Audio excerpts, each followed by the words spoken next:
Today we have a really special guest. I'm very happy for a very special topic, Syria, and especially the Arab attempts, the drive, or at least some Arab states to reintegrate Syria into the League of the Arab States, which means normalizing relations with Damascus. And these are states which supported the uprising after 2011. So it's really significant. Syria, I mean, the truth is that we don't talk enough about Syria and many other things. It's banal to say, but you know, it's valid for so many countries and so many issues and so many conflicts in the Middle East. But we really keep trying in the Kreisky Forum, and I am grateful that you joined us again. So let me introduce Ibrahim Hamidi. I'm so happy to have him here. He's a Syrian journalist and a senior diplomatic editor of Sharq al-Awsat newspaper. It's a pan-Arab newspaper based in London. All of you have heard about it. And Ibrahim was a Damascus bureau chief of the Arab daily newspaper Al-Hayat for 22 years. And we met in Damascus, which really seems 100 years ago. And perhaps it is 100 years ago. I mean, very long time. But I would have recognized you. So as an expert for Syria, Ibrahim has contributed to many international media outlets and also to think tanks. But he's also engaged, what I find very interesting and essential, in educating journalists. He's one of the founders of Salon Syria. You will find it under www.salonsyria.com. It's a website to train Syrian journalists and promote freedom of speech. And he's also a co-founder of the Arab Investigative Journalism Program. And he's also research fellow and co-founder of the Syrian Studies Center at the University of St. Andrews in Scotland. And as you well know, I mean, St. Andrews is one of the really important centers, I mean, I would say globally, for Middle Eastern studies. So now to our topic. I make it short. Correct me, Ibrahim, if I don't have the most recent information. But as far as I know, the next Arab League summit now is planned for November, for autumn, November in Algeria. And Algeria is a country which never enthusiastically embraced the Arab hardline against Syria after 2011. And at least some steps for the return of Syria into the League. The Syrian membership was suspended in 2012. Are expected. The summit is overdue for years, by the way. The last one took place in Tunis in 2019. Of course, there was also COVID, you know it. But also the summit in Algiers, I mean, it was postponed already this year. It was planned for March, I think. Yes, interesting is that the major driver, and we will hear more about it, for Syria's return to the Arab embrace, in a way, are the United Arab Emirates, which reopened their embassy in Damascus in 2018. And I mean, since then, we are waiting that something happens. And in March of this year, I mean, 2 months ago, the de facto ruler of the United Arab Emirates, the Crown Prince of Abu Dhabi, he received Syria's President Bashar al-Assad, which was really surprising. And the US Secretary Blinken canceled a visit, perhaps because of that. So, I mean, bringing in Assad from the cold is a long-standing Russian project too. And the opposite of what the US and the EU want. Or at least they want to put conditions for this, I mean, progress in the political talks. But you want to listen to Ibrahim and not to me, and I am passing the floor to him, please. Thank you so much, Gudrun. I hope I pronounced it correctly. And it's really great pleasure to see you online after many years since we met in Damascus. And of course, if I see you, I will recognize you as well. You have not been changed a lot.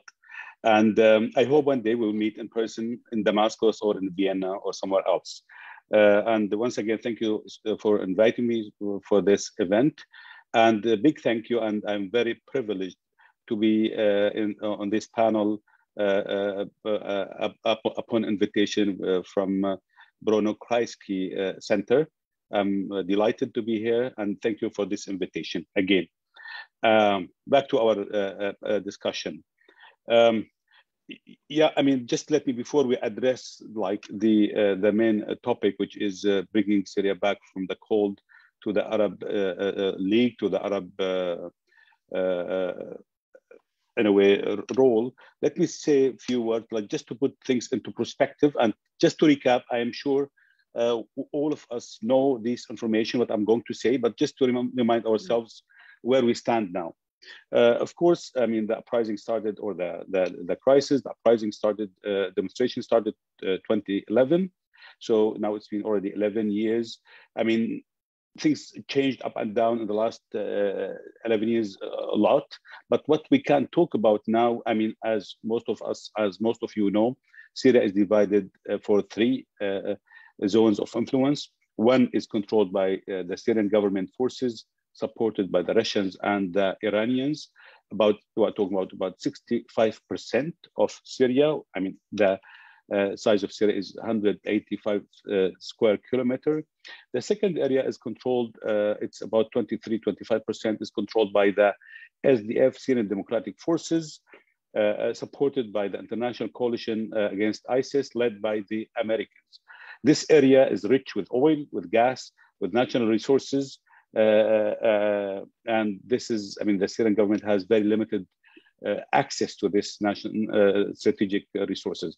The third area, which is about 10 to 12%, is controlled by different kind of armed groups. I mean, some, opposition groups, some Islamists, some HTS, which is designated as terrorist organization by the UN Security Council, supported by the Turks. It's, as I said, it's about 10 to 12 square kilometers, which is a double size of Lebanon, just to make things and to put that into perspective.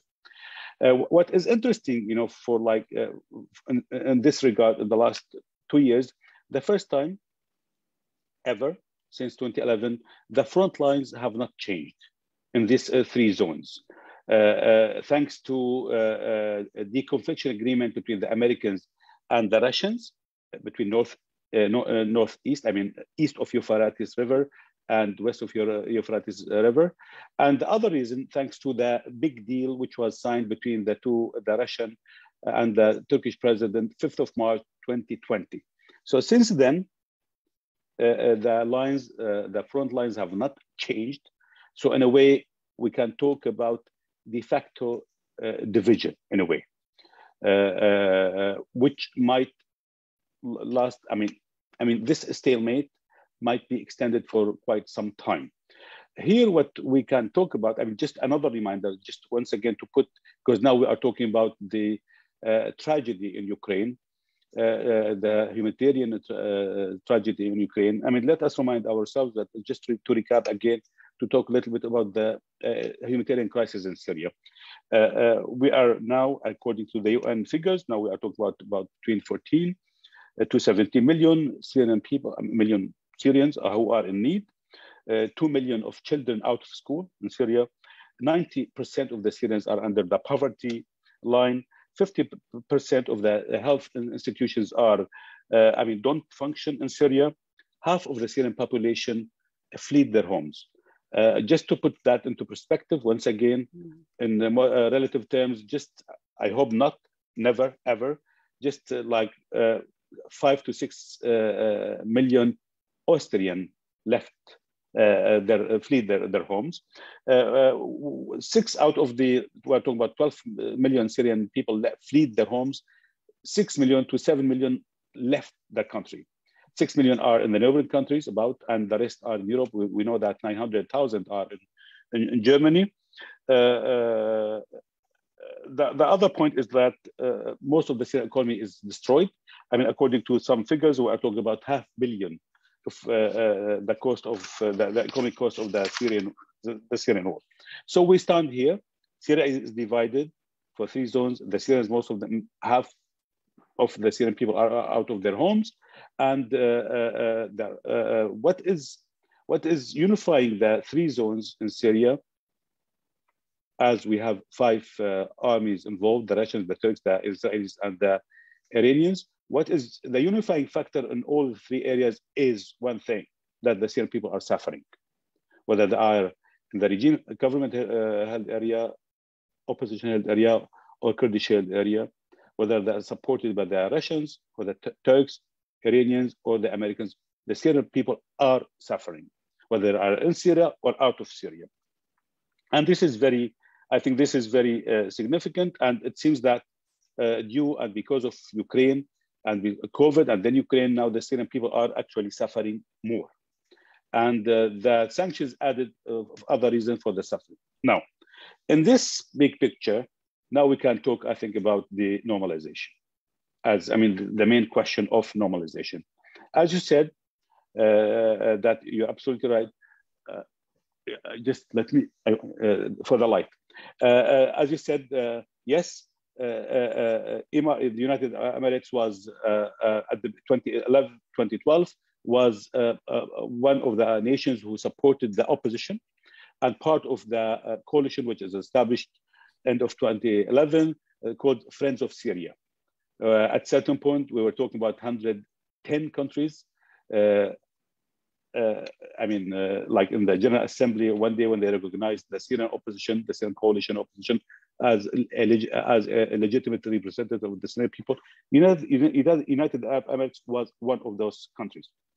As you said, exactly, I mean, December 2018, the Emiratis decided to reopen their embassy in Damascus.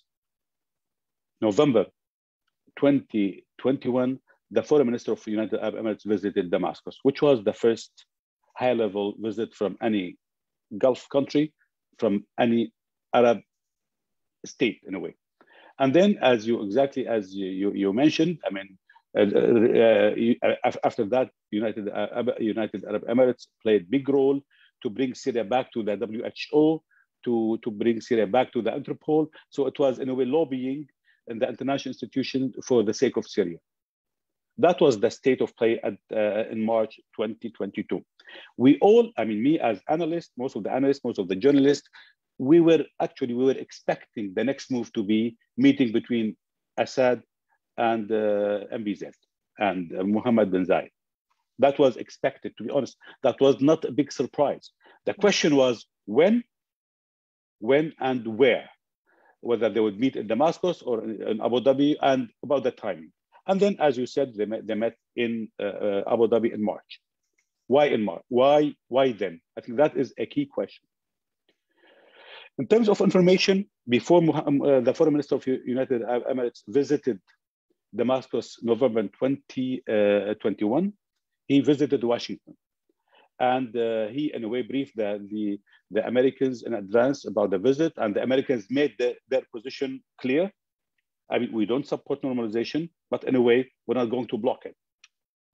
What was interesting, I mean, before before Assad came to Abu Dhabi, the foreign minister of United Arab Emirates visited Moscow, not Washington. Mm-hmm. And I was told by very well sources, actually, the Americans were not briefed in advance about the visit. And even the Prime Minister of UK was in Abu Dhabi just, I think, few hours, maybe less than about 24 hours, and he was not briefed in advance.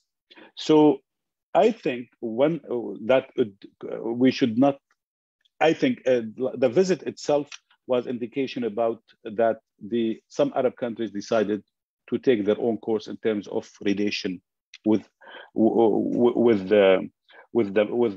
Damascus.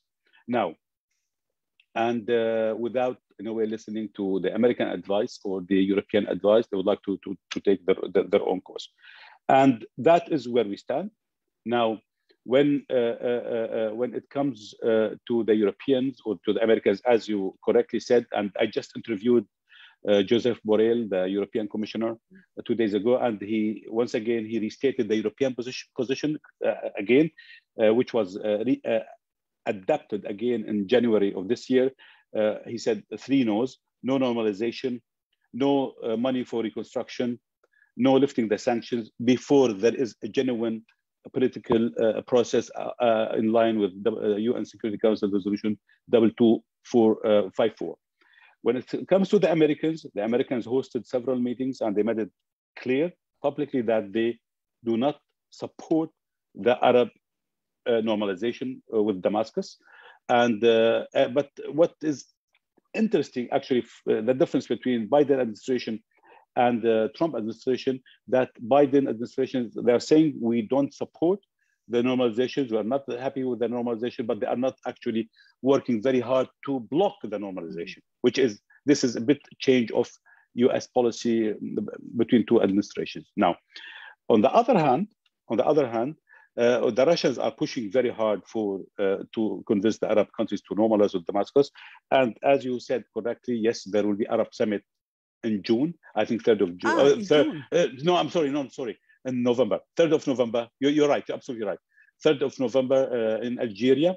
And that was one of the topics that the Russian foreign minister discussed with the Algerians officials the day before yesterday. He was there to push for this agenda, like to try to bring Syria back to the Arab summit. Now, when technically when it comes to bringing Syria to the Arab League, I mean, you need consensus, which is actually, as far as I know, what I understand, that is not there yet.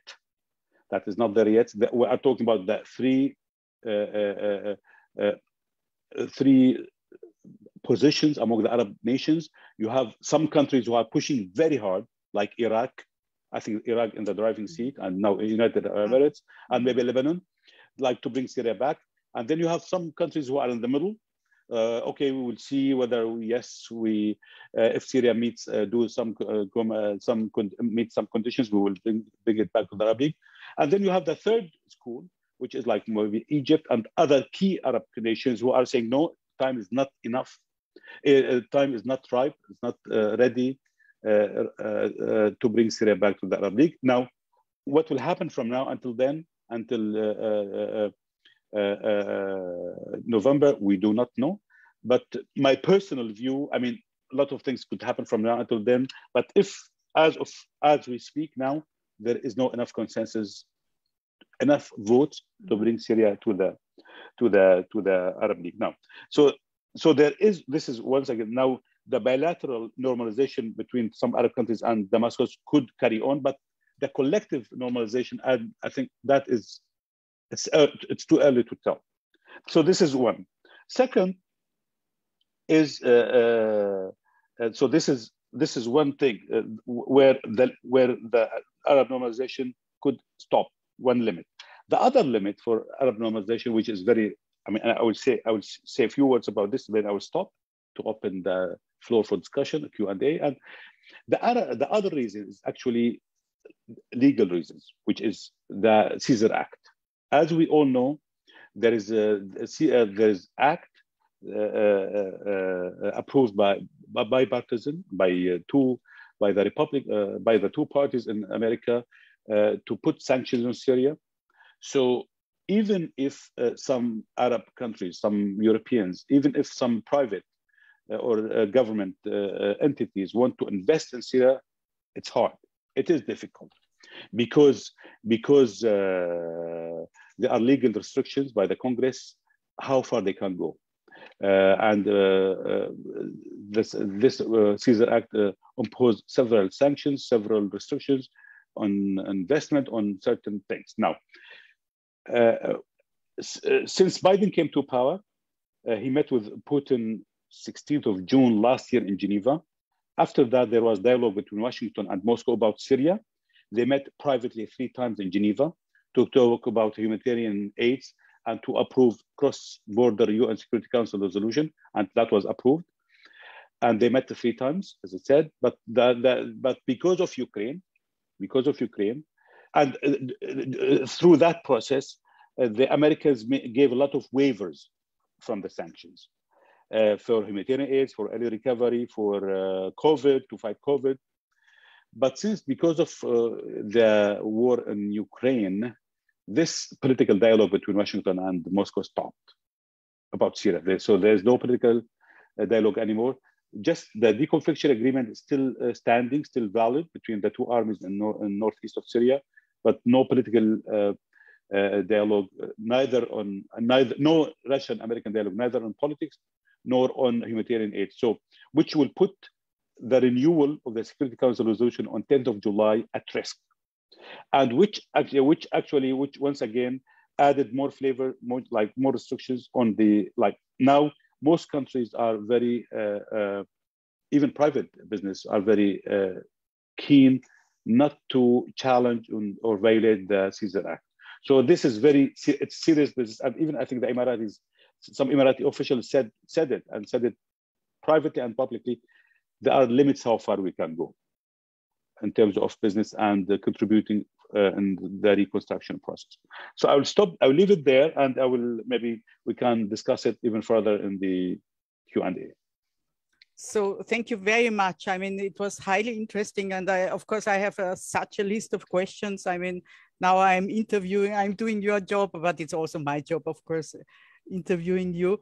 Let me start. I mean, I was a little bit surprised what you said about Egypt. I thought Egypt is not so negative about it, because in the beginning they were not, my feeling was joining completely, I mean, the line versus Assad. So, I mean, for example, what does Egypt exactly want and ask Syria to do to change its position, and the others who are against it, which are against it? You know, there is, as I said, you have some countries who are on the front line to bring Syria back to the Arab League. I think they are lobbying for it. Iraq, Lebanon, Jordan now, and United Arab Emirates. Egypt on the other side of the equation. I think when it comes to, I think there were several, as far as there were several track 2 and several private negotiations between some Arab countries and Damascus. And I think there were very high level security meetings in Cairo and Damascus between the two security the two security agencies. I think the list of the demands are like 2 baskets. One is about bilateral issues related mainly now, it's interesting, related now with the Captagon, with the drugs. Because as you may know, now Syria and Lebanon have become main producer and exporter of Captagon. We are talking about business of $4 billion US. And this Captagon have reached already a lot of Arab countries, even some European countries. I mean, I think Italy, Greece, Cyprus, and reached, I think, Jordan, definitely. And we heard a lot of, many military operations to stop the smuggling of Captagon from Syria to Jordan, and then to the Gulf, reached many Gulf countries and Egypt as well. So this is one line. In the bilateral issues, I think a lot of Arab countries are talking about, at least they are expecting more coordination, more cooperation to dismantle the Captagon production and the Captagon smuggling. This is one. 2, I think they're talking about maybe cooperation in terms of terrorism as well. Terrorism, because as you know, there are some, the security agencies would like to know more about, certain people, because there are some Egyptians, I think they were involved, and they are involved in some terrorist activities. So they want more cooperation. The other basket is related to the Syrian thing, which is just purely Syrian. I mean, they are expecting the Syrian government, the Syrian regime, to be more positive, engaging in the peace process, sponsored, facilitated by the UN Special Envoy Geir Pedersen. Whether it is constitutional reforms. You mean in the Syrian peace process? Yes. Yes, the Syrian. Yeah. Yes, the Syrian.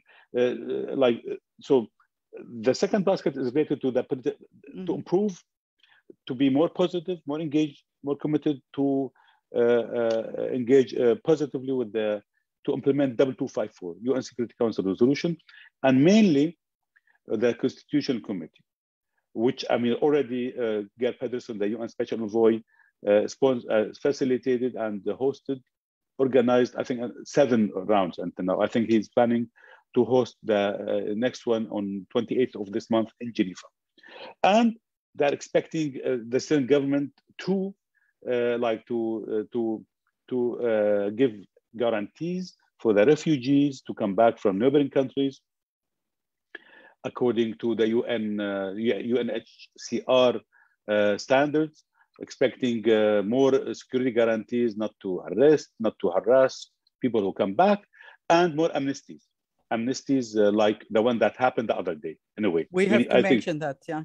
I think you should explain it, because it was one of my questions. So what about this amnesty? Because since 2011, Assad issued many decrees for amnesties. Most of them were related to crimes or to conscription, people who did not go to the military service. But this time, I think 28th or end of April, he issued a new decree related to terrorism, terrorist crimes. Now, terrorism crimes in Syria has different definition from other countries, because in Syria, the definition is much, much wider. We're not talking about people who are member of ISIS or al-Nusra or like UN designated terrorist organization. No, we are talking about thousands and thousands of people who were, just because they were part of the opposition or involved in a way or another, they were either arrested or they were put in jail or disappeared. So the decree, the first time in 11 years, tackles this issue, like people who've been accused of terrorism, but not actually involved in terrorism. And I think some people were released. But of course, that was not enough. I spoke to some UN officials the other day, to some Western officials. They are watching to judge how serious that is, whether it is credible or not.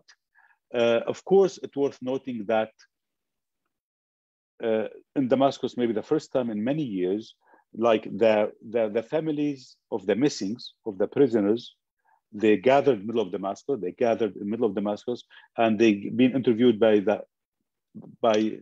pro-government media outlets, and they were very critical of the regime, and they were talking about missing their loved ones and about the disappearance of their loved ones. So in a way, I think, to be honest, I think this decree needs to be seen, how credible it is, and whether it is genuine, whether it is different from before or not, because people are divided about it. So I think it's premature to make final decision, final judgment about it.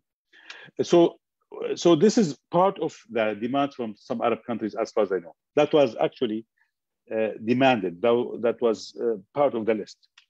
And then you have a 3 basket. So one is bilateral basket. Second is Syrian, and the third is about geopolitics. Geopolitics, we are talking about the presence of Iran and Turkey. Some Arab countries, but to be very frank with you, I think one reason why in December 2018, why, this is my guess, maybe I'm wrong, this is my analysis, one reason why some Arab countries, they opened their embassies in Damascus in December 2018. United Arab Emirates was one of them. There were other Arab countries.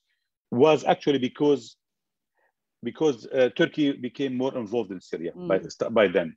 So for some Arab countries said, okay, why are we forgetting? Why are we turning our back to Damascus? Let's be involved there. Let's be to be present there. Let's try to bring the Arab role, or to bring Syria back to the Arab fold, and to bring the Arab role back to Syria. So this is part of the demand. So some Arab countries now are talking about, in terms of geopolitics, about changing the balance between Damascus and Tehran. They are expecting Damascus to reduce or to redefine its relation with Tehran, and to try to help Syria, Damascus, to be in better position with to face Ankara. I think that now it is a bit tricky because now it is, I think now we are talking about maybe different regional system, to be honest. I mean, what we were talking about 4 years ago, now maybe it's not valid anymore, because even the Emiratis, as we all know, the Emiratis now try to improve. I mean, there were a lot of visits between the Iranians and the Emiratis, and there were a lot of visits between the Emiratis and the Turks. I mean, the Turkish. So now I think now we are talking about, we need to put that into different perspective. I think maybe that part of the whole attempt to reach a new regional system, I think. Thank you very much. I mean, you answered already questions which I wanted to ask. I mean, I find it also very important that you mentioned Turkey, because in the European minds, I mean, everybody, if asked what are the reasons for the Emirates or for these countries to try to bring Damascus back, the answer would be Iran and nothing else. No, but I think you are absolutely right, and of course Damascus would agree, but and it's also an absolutely interesting situation. Everything which we said about during the last years about Turkey on one side and Saudi Arabia and on the other side now is moving. Yeah. So because sorry, just because Turkey has changed as well, to be fair. Just let me say two things. When Assad came to Abu Dhabi in March, 2 days after, the Crown Prince of Abu Dhabi, MBZ, visited Sharm el-Sheikh of Egypt. And there was a three-way summit with the Israeli Prime Minister and the Egyptian President. 2 days after, like few days after, there was another summit for MBZ, President of Egypt, Prime Minister of Iraq, and then just few days after, there was six-way meeting in Israel for Arab foreign ministers, like for Abraham Accord foreign ministers, the Emiratis, the Bahraini, I think the Moroccans, Egypt, and Israel, and the American Tony Blinken as well. So the six the Jordans were missing. Yes, because they were not part of Abraham Accord, as you know. But it was in Egypt. Because the whole Abraham Accord is very sensitive for Jordan, as you know. It's completely much more. They are more. They have different approach to Abraham Accord from the Egyptians, I think. So and then the president of Turkey was in Saudi Arabia the other day, and before that he was in United Arab Emirates. The National Security Council of United Arab Emirates was in Tehran, so a few months ago. So this is one thing. So there were a lot of meetings in the Middle East trying to reach a new structure, new regional structure. This is one thing. The second thing, yes, December 2018, part of the opening with them between some Arab countries with Damascus to try to contain Turkey and to reduce the Iranian influence. But now Turkey has changed as well, because now Turkey made a lot of changes. Like, as we all know, that they changed their relation. Now they are changing their relation with the Muslim brothers. They made a lot of changes in terms of, I mean, I think they expelled and they suspended a lot of political and media activities for Muslim brothers in Turkey. And that was part of the dialogue between Turkey, Egypt, because they've been talking a lot, and with some Arab countries as well. In addition to that, Turks are trying to improve their ties with Israel as well. With Israel. So there is, you see that a lot of signs that a lot of things are moving in the whole Middle East.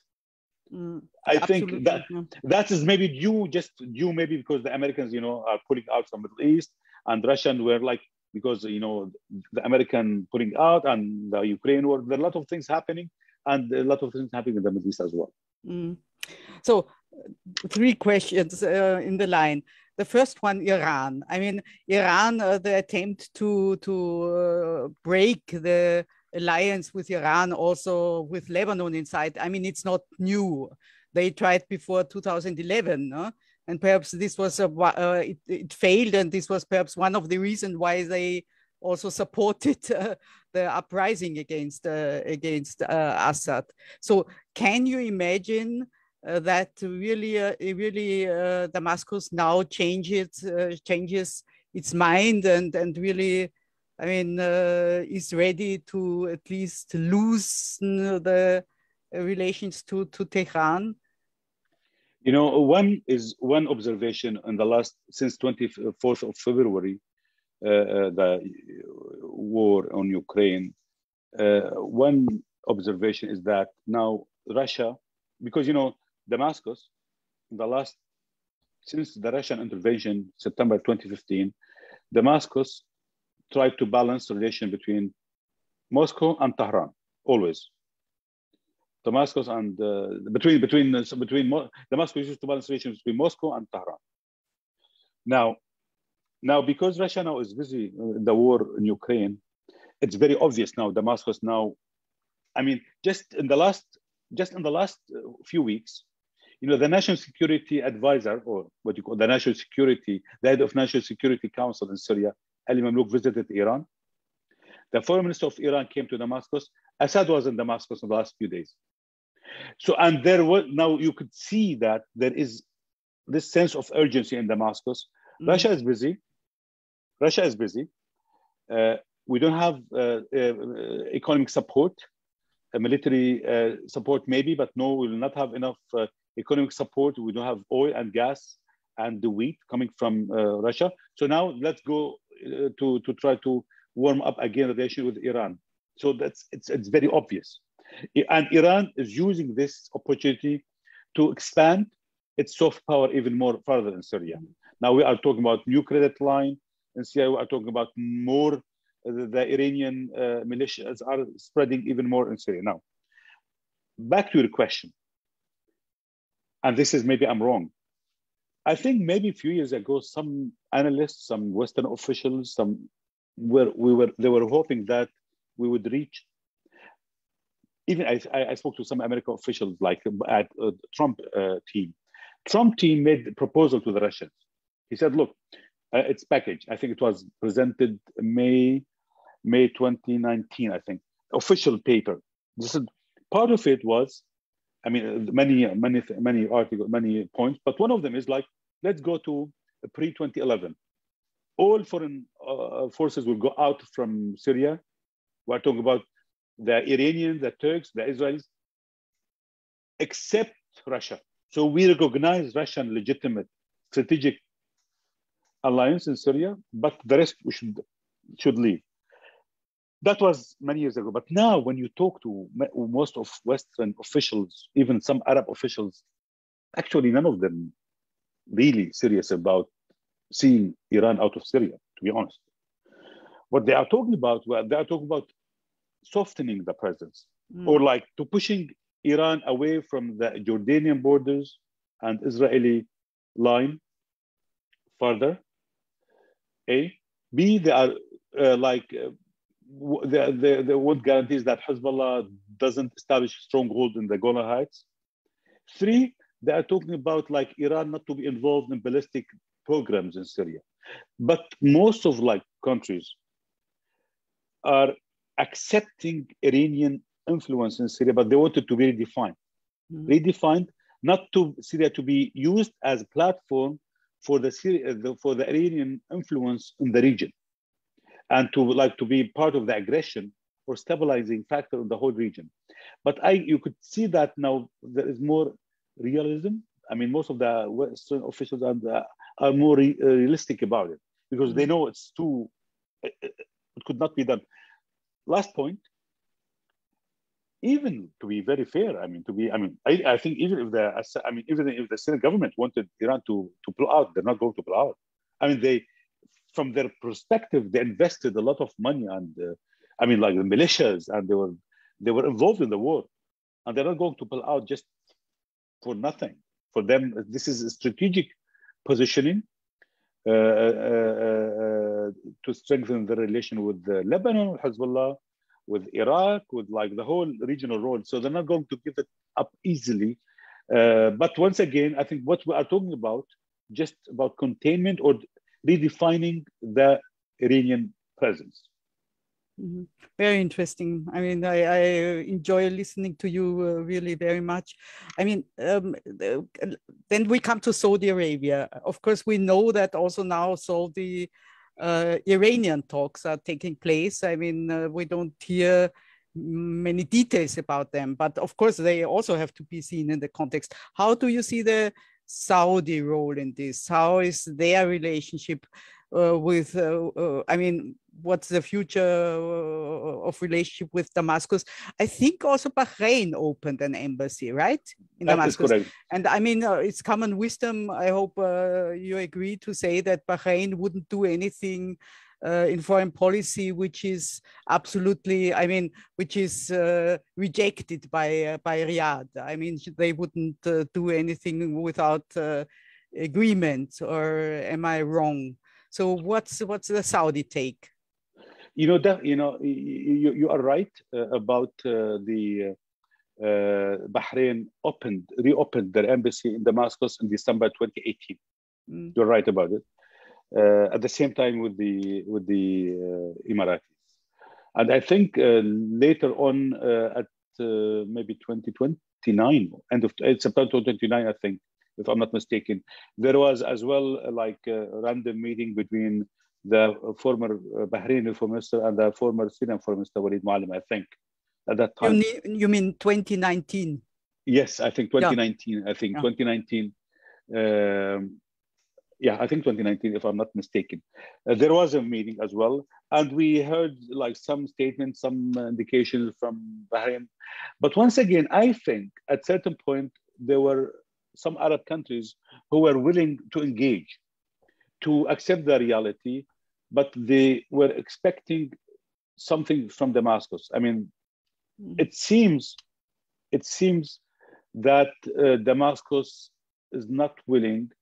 I mean, most of the Arab countries, as I told you, most of the Arab countries, like the Egyptians, I mean, like the main Arab states, big states like Egypt, like really they're expecting some move from Damascus, some move in terms of like, as I said, at least the Captagon. I mean, I heard it from some Arab officials. At least we need CBM, confidence building measure for Damascus. At least we need to move. At least try to work very hard to dismantle the Captagon factories. I think they're talking, some people are talking about 20 factories in Syria. And to dismantle the factories and to dismantle the smuggling networks, and at least to do something like, and then to be reciprocal. You need to do something, and then we see how we can move together. I think some Arab countries are not willing to do normalization for free. It should be. That's why I think it's very interesting. I don't know. We should tackle this issue. Geir Pedersen, I don't know if you heard. Now he in the last few months he's been working privately very hard on new proposal. Perhaps we should explain who he is. He's the UN Special Envoy for Syria. Yes, he is the UN Special Envoy for Syria, Mr. Geir Pedersen. So he is supposed to work very hard with the Syrian parties to implement UN Security Council Resolution 2254, which is the only reference, now political reference, accepted by most stakeholders for the Syrian political solution. In parallel to convening the Constitutional Committee in Geneva, he made the new proposal. He's working on a new proposal, which is a step-for-step approach. Step-for-step approach, which is he worked very hard to define certain areas. We're talking about, for example, terrorism, political process, sanctions, constitutional reforms, and ceasefire, a lot of like many areas. And he said, okay, let's define those areas, and then let's define what can Russia and what can Damascus, Moscow, and Tehran offer, and what can the West and Arabs offer in return. I mean, For example, let's just, because for the sake of argument, if Damascus works very hard to dismantle the Captagon networks and smuggling, and maybe then the West will reciprocate, for example, to facilitate Syria to some waivers from the American sanctions. If Syria does more on this, maybe then we will reach Syria to join the Arab League. So this is, I think, this is the mood in some Arab countries and some Western countries, and this is the mood, even like this is the proposal made by Pedersen. The problem with this proposal now, as I said before, that was mainly depending on dialogue between Washington and Moscow. You need the Americans and Russians to be involved, to play tango together, to dance together. But it seems we are not there. But once again, when it comes to the Arab League, when it comes to bring Syria back to the Arab League, yeah, some Arab countries are expecting some moves, some steps from Damascus. Mm-hmm. Obviously, the Europeans want something. I mean, they want a perspective, at least, that at a certain point, Assad leaves. No, not anymore. I think. No, also the Europeans not. To be honest, I think even as I told you, I interviewed Joseph Borrell the other day, and even on the whole, on the whole Western narrative, I think what they are talking about now, they are talking about. We are not talking about regime change anymore. We are talking about regime behavior change. Mm-hmm. And he said, he said it quote unquote, he said, we're not going to change our stand as long as Assad doesn't change his course. Mm-hmm.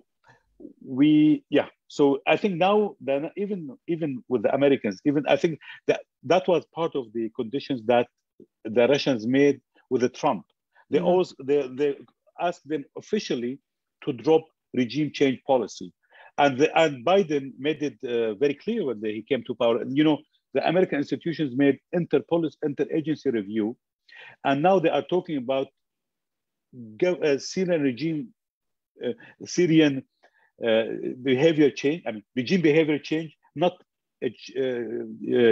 regime change anymore. Mm-hmm. And I think that applies on the Europeans as well. Mm-hmm. I think this is my understanding.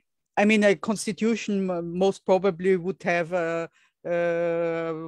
terms for the president, not so that the president could not remain terms till the end of his life or something, no? So, but then it will be up. They say now, according to the UN Security Council resolution 2254, it's a Syrian-led, Syrian-owned political process, which will, constitutional reforms, and then to prepare for parliamentarian and presidential elections, and then the Syrian people will decide. What the Europeans and most of the Arab, even the hardliners, they're saying, okay, it's up to the Syrians to decide if Assad will stay or go. But what we want to do is that we have to design a very fair very fair elections, fair and free elections. So this is one line. The other line, which is important because this is part of the new American strategy, because they made strategy and now they have 5 points. One is ISIS. The American strategy in Syria is to fight ISIS and to prevent ISIS from re-emerging again. Second, humanitarian aid. 3, ceasefire. 4, to push the implementation of 2254. 5, which is very important, this is related to your question, accountability. Accountability. So they're not talking about Assad to go, or about this. They say it's up to the Syrian people to decide. But now most of the part of the Western narrative, and now even so with the Ukrainian war, is accountability. Accountability through UN institutions and through the national courts, as we saw in Germany and in France, where the national courts started to try some Syrian former officials in war crimes. Of course, I am monopolizing this conversation, and you are invited, as always, to write your written questions. But of course, I am also glad to put your questions for you. I will not, run out of questions, of course. So next question, because this is what I'm asked also very often, because it's hard to understand for some. And I'm curious to hear your opinion. What's so interesting about, we said on one hand, you said Iraq is in the driving seat for normalization with Syria, but of course also the United Arab Emirates are important. And the United Arab Emirates and Bahrain, which were the countries which opened embassies in Damascus, are also the first countries which signed the Abraham Accords with Israel. So of course, also Israel has a huge interest in Syria, and the Israel's interest in Syria is also one of the reasons why it's hard for Israel to find a clear position vis-a-vis Russia in the case of Ukraine. So what do you think about the interests of Israel in bringing back Assad? Also, could they live with him again? What about Israel? Yeah, it's very interesting question. Really, I think this is one of the main questions in our minds in the last few weeks and months. As I mentioned, one is, Assad was in Abu Dhabi, and then the next day the Crown Prince of Abu Dhabi was in Sharm el-Sheikh with the Israeli Prime Minister. So my understanding is that some Arab countries are trying to open channels between Damascus and Tel Aviv. They are trying to open channels between Damascus and Tel Aviv in the last few months. This is A. B,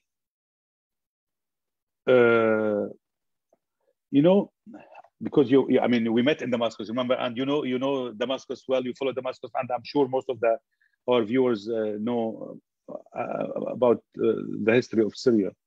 The peace process between Syria and Israel now started in the 90s. The whole 90s, sponsored by the Americans, the whole negotiations about one principle, which is land for peace. So Israel will give Syria the occupied Golan Heights, where we have some Austrian soldiers, and for not anymore. Yes, I used to go there to see them. Yeah, but not anymore, as you said. And in return, Syria will establish diplomatic ties with Israel. That was the whole thing, the principle, land for peace. Now, over times, what is interesting, since Bashar Assad came to power, the equation has changed from land for peace, land for geopolitics, for repositioning. Mm-hmm.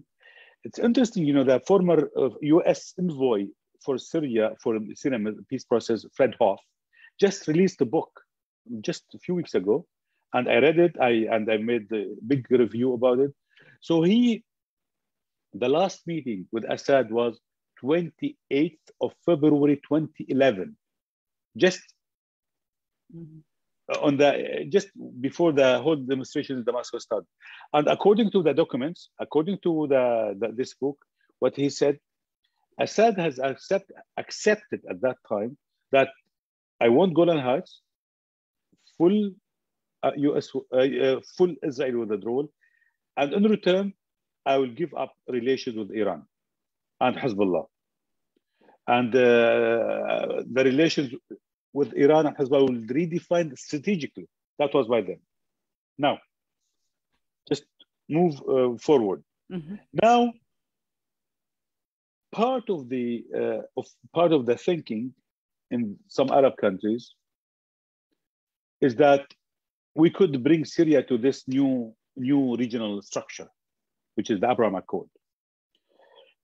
It's worth noting that when the United Arab Emirates signed Abraham Accord, Damascus did not issue a statement to condemn it.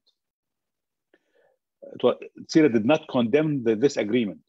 Mm-hmm. And my understanding, what I was told, in some Syrian Emirati official meetings, Assad mentioned that. He said, we did not condemn that, and we negotiated with the Israelis, and we believe that this agreement it's helpful. It's not a bad thing. So yes, this is part of the thinking, like to open channels between Damascus and Israel. But now you have two big challenges now. One is the Israelis do not want the Golan Heights to be the fate of the Golan Heights at the table.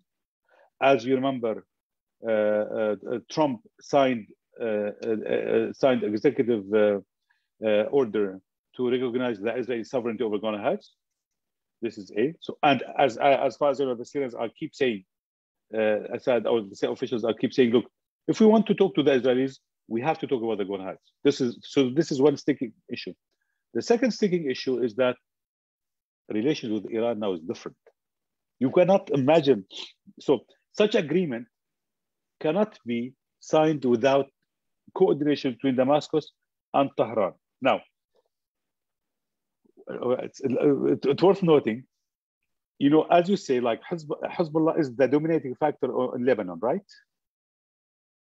But the Lebanese authorities are negotiating with the Israelis to demarcate the maritime borders, as you know. So this is good. This is precedent in a way. So maybe Iran could tolerate negotiations with Syria and Israel. This is one thing. The second thing is that I'm sure most of us heard of the gas pipeline project from Egypt, Jordan, Syria to Lebanon. That was the gas pipeline from Egypt, Jordan, Syria to Lebanon, and electricity from Jordan to Syria. I did a lot of research and I spoke to a lot of people. This gas, most of the gas producing electricity in Jordan and coming from Egypt is Israeli gas. It's Israeli gas. The Syrians know it. The Syrian officials know it. Lebanese officials know it. And the Israelis know it. And now the Israelis are pushing for the Israelis and some American officials are pushing very hard for this. Why? They feel that let's offer another alternative. If the Iran and Hezbollah are offering this to the Syrians and to the Lebanese, let's offer this as part of new strategic realignment.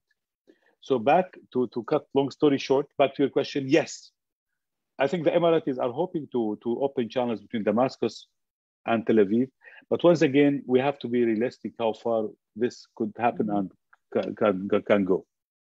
It's very interesting. I mean, I promise that we won't take much more than 1 hour, so I have to come to an end. There are no questions, but of course, I mean, we are talking now really. I mean, not only the last thing you said, but several things that the Middle East are happening. So many things and so many developments which are very hard to observe and also very hard to understand if you are not really into things. But I mean, the picture which you are, I mean, a vision is a completely new Middle Eastern order. So how does the new conflict of Russia in Ukraine play into it? I mean, or clearer, my question should be clearer. I mean, does Russia have an interest to allow all of this happening? Allow what? I mean, the new order and all that Israel could, in a way, agree. I think it's too early to judge. But what we know so far, is that the war in Ukraine is gonna last for quite some time, right? Mm-hmm. And Russia will be busy in Ukraine for quite some time.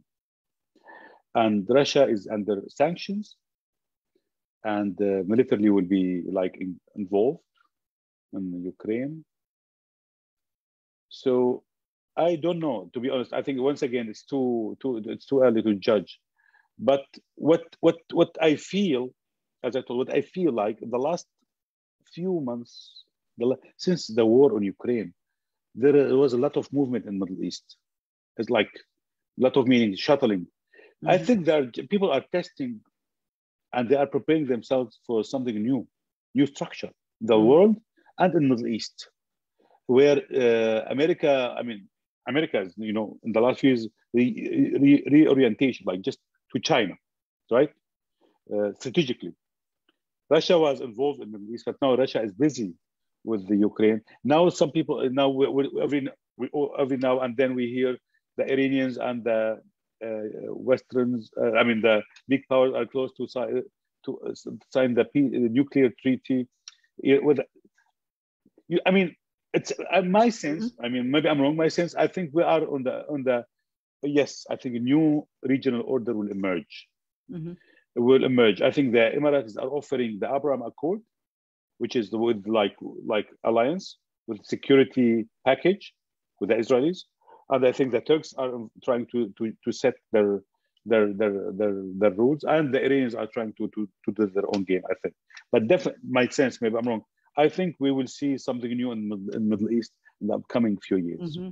But if all these pieces fall into place, it also would mean that Russia loses a little bit of influence. No? We know that Russia saved the Syrian regime, but now perhaps also Russia needs Syria to keep its influence in the Middle East, or not? Or yeah, definitely, yes. I think just I think 2 days, a few days before the war on Ukraine, the Russian Minister of Defense visited the Russian military base in Hmeimim, west of Syria, and then he supervised. He participated in the huge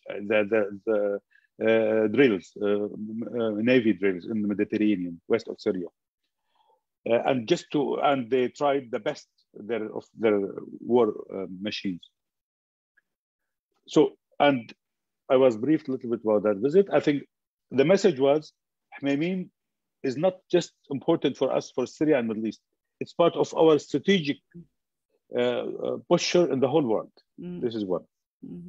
Second, Assad was talking with Shoigu, the Russian Minister of Defense, about it's the right moment now. Let's try to retake Idlib, northwest of Syria, which is controlled by opposition, supported by the Turks. The Russians said no, because the Russians know that now they are in need for Turkey, and actually, it's correct now because of the passages in Dardanelles and the Bosphorus, and because of the Black Sea, right? Black Sea as well. For many reasons, the Russians didn't want to upset Turkey, and they would like to keep their strategic asset in Syria, not just for Syria. I think part of their bigger posturing in the whole world. I think. Mm-hmm. So, we have a situation, it depends on so many actors and players.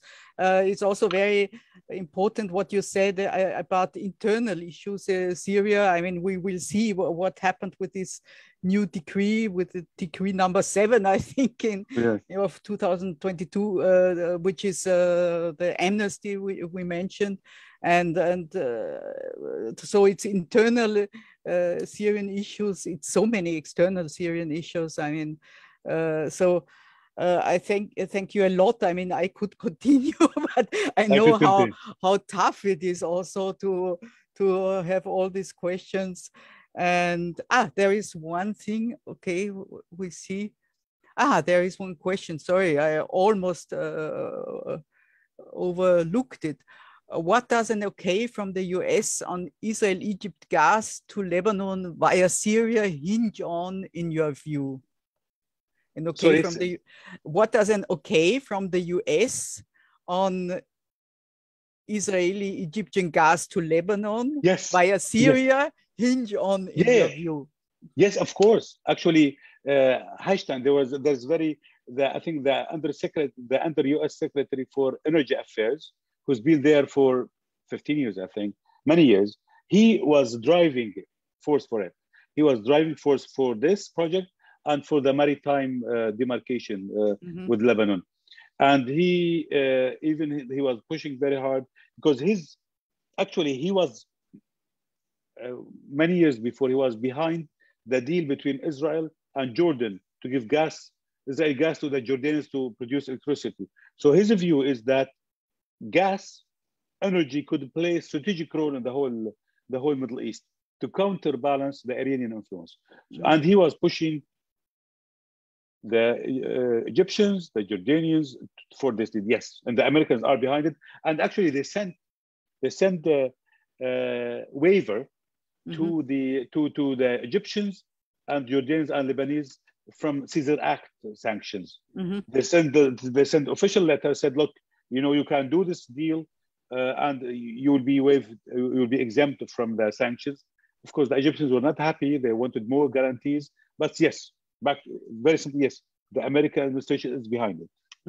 But also here we will see what happens to the waivers and so many things. I mean, and you already said it. It also depends very much on the silence now, which is between Washington and Moscow on any issue now. So very, very tough for the future. No? Very many things open. Yep. So, well, Ibrahim, it was so good to see you, even if only in that distance.